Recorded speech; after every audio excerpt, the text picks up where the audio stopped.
तुम भी देखो, ढंग से समझना है क्वेश्चन को। क्वेश्चन कोई भी चीज बढ़िया से समझिए। क्या करें? In a triangle ABC if 3 angle A is equal to 4 angle B is equal to 6 angle C, calculate angle A angle B and angle C. ऐसा हमको लग रहा है कि ये रेशियो वाले फॉर्म में जाएगा, ठीक है ना। जब रेशियो वाले फॉर्म में जाएगा तो हम लोग आराम से इसका रेशियो पहले फाइंड करेंगे। क्या करेंगे? रेशियो फाइंड करेंगे। हालांकि आपको पता है कि sum of all angle of triangle is equal to 180 degree. तो सीधा यहाँ पे लिख लेना है given given in triangle ABC ABC 3 angle A is equal to 4 angle B is equal to 6 angle C. Therefore, let 3 angle A is equal to 4 angle B is equal to 6 angle C is equal to K is equal to क्या मायने ले लिया? K ले लिया। K तुम्हारा constant जाएगा, ठीक है। अब कांस्टेंट जाएगा तो यहाँ पर 3 angle A is equal to क्या हो जाएगा भाई मेरे K? तो angle A is equal to क्या हो जाएगा जी? K/3।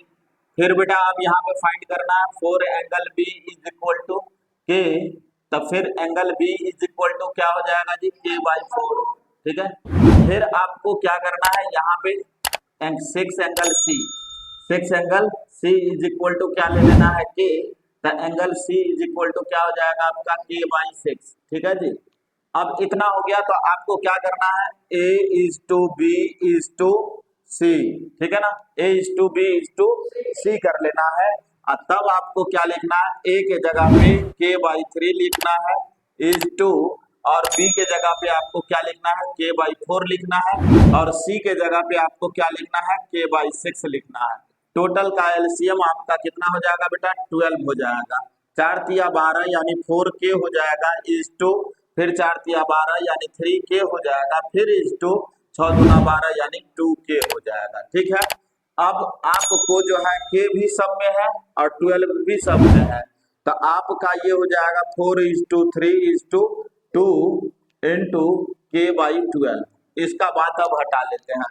अब मेरा जो एंगल बन जाएगा इसका A is to B is to C का जो रेशियो बनेगा वो रेशियो आएगा 4:3:2, ठीक है ना। ये चीजें आ जाएगी। अब यहाँ पर आपको क्या करना है कि टोटल का सम कितना होता है? 180 डिग्री होता है या नहीं होता है? तो 180 डिग्री होता है। तो अब आपको एंगल A का वैल्यू निकालना है। तो angle A is equal to क्या हो जाएगा बेटा? 4 है, तो 4 ऊपर में लिख लो। फिर नीचे में क्या लिखना है? 4 और 3 7, 4 और 3 को ऐड करोगे 7 हो जाएगा, 7 और 2 को ऐड करोगे तो कितना हो जाएगा? 9 हो जाएगा। तो यहाँ पे 4 + 3 + 2 मल्टीप्लीकेशन 180 डिग्री, ठीक है। तो ये हो जाएगा 4/4 3 7 2 9 9 गुने 180 यानी 180। इसको डिवाइड करो तो कितना हो जाएगा? 20 और 20 चौक 80 डिग्री एंगल A का। एंगल B आप करोगे, एंगल B के जगह पे आपका 3 है, तो ये हो जाएगा 3/, टोटल को ऐड किए थे तो कितना 9 हुआ था, ये हो जाएगा 180 डिग्री। फिर इसको डिवाइड करो तो कितना 20, इसको मल्टीप्लाई करोगे तो 23 जा 60 डिग्री। फिर एंगल C करो, एंगल C जैसे ही करोगे तब 2 है तो 2 हो जाएगा। फिर यहाँ पे आपका आ जाएगा 9 हो जाएगा, क्योंकि 4 + 3 + 2 को आपने क्या किया था? ऐड किया था, तो कितना आया था? 9 आया था।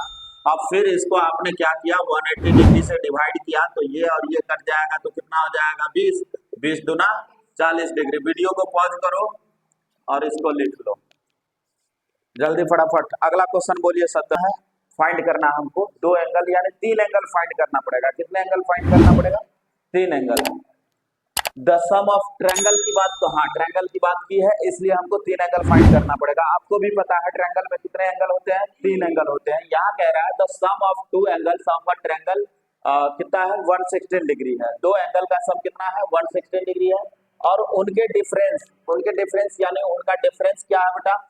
24 डिग्री है। तो सबसे पहले आपको यहाँ पे लेना पड़ेगा let angle A, angle B and angle C। Angle C R angle of triangle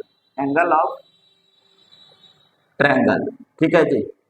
तो इसमें कह रहा है दो एंगल का सम गिवन है आपका क्वेश्चन से। Angle A plus angle B is equal to कितना है जी? 116 डिग्री। ठीक है जी। अब फिर आपको कह रहा है यहाँ पे angle angle A minus angle B is equal to कितना है जी? 24 डिग्री। कितना है जी? 24 डिग्री। इक्वेशन फर्स्ट हो जाएगा मेरा और ये इक्वेशन सेकंड हो जाएगा। बेटा हम करेंगे क्या यहाँ पर या तो इक्वेशन फर्स्ट को सॉल्व कर लो या फिर इक्वेशन सेकंड को सॉल्व कर लो। यहाँ पर हम क्या करते हैं इक्वेशन फर्स्ट ही लेते हैं। फ्रॉम इक्वेशन फर्स्ट जैसे ही फ्रॉम इक्वेशन फर्स्ट लोगे बेटा तो यहाँ पर आप करोगे क्या, angle A plus angle B is equal to कितना 116 डिग्री। अब फिर यहाँ पर angle A is equal to आप क्या कर सकते हो भाई, बी को आप उधर ले जाओ तो 116 डिग्री माइनस एंगल बी। ठीक है ना। अब ए के जगह पर पुट करोगे आप तो यहाँ पर लिखोगे putting the value of angle A in equation second. ठीक है जी। तो सेकंड मेरा ए है तो ए के जगह पर कितना रखोगे 116 डिग्री माइनस एंगल बी। तो इसके जगह पे रख दो 116 degree minus angle B is equal minus B angle B already पहले से है और ये हो जाएगा 24 डिग्री। बेटा इसको और इसको ऐड करोगे तो -2 angle B is equal to इसको उधर ले जाओ तो 24 माइनस 116 डिग्री। अब आप क्या करोगे -2 angle B is equal to कितना हो जाएगा, जरा देखना लेस कर लो, 6 में से 4 जाएगा 2 और ये कितना बचे 9 यानी -92 डिग्री। माइनस से माइनस कैंसिल। अब आपको क्या करना है जरा चेक करो, angle B is equal to कितना हो जाएगा 92/2 काटोगे कितना आएगा 46 डिग्री। कितना आ जाएगा जी 46 डिग्री। अब फिर लिखोगे अगेन पुटिंग द वैल्यू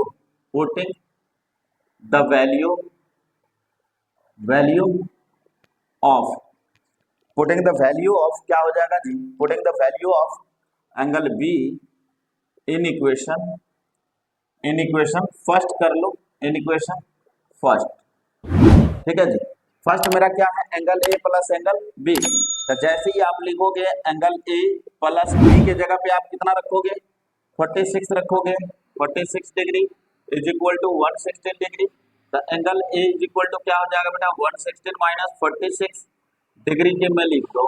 तो angle A is equal to कितना आएगा बताना हमें, 6 में से 6 जाएगा 0 और यहाँ पे कितना बच जाएगा 7, 70 डिग्री आ गया। और आप जानते हो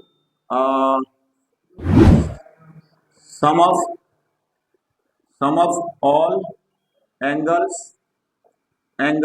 ऑफ ट्रायंगल कितना होता है जी 180 डिग्री इज 180 डिग्री। तो आप यहाँ पे एंगल ए लिख लो प्लस एंगल बी लिख लो प्लस एंगल सी लिख लो इज इक्वल टू 180 डिग्री। इसका वैल्यू कितना है 46 डिग्री प्लस इसका value 70 degree plus angle C is equal to कितना हो जाएगा बेटा 180 डिग्री। तो angle C is equal to इन दोनों को जोड़ोगे तो 116 आएगा। कितना आएगा 116 आएगा। तो 180 में से आप 180 में से किसको 116 डिग्री को लेस करो तो angle C is equal to कितना आएगा 4 हो जाएगा। 8 में से 1 जाएगा 7 कितना 74 डिग्री हो जाएगा। और माय गॉड 10 में से 6 जाएगा 4 डिग्री, 8 में से 7 में से 1 जाएगा 6, 64 डिग्री। यही सब तुम्हारा क्या हो जाएगा आंसर हो जाएगा। कर लो और केमिस्ट्री निकालो। वीडियो को पॉज करो भाई, केमिस्ट्री लाओ तो।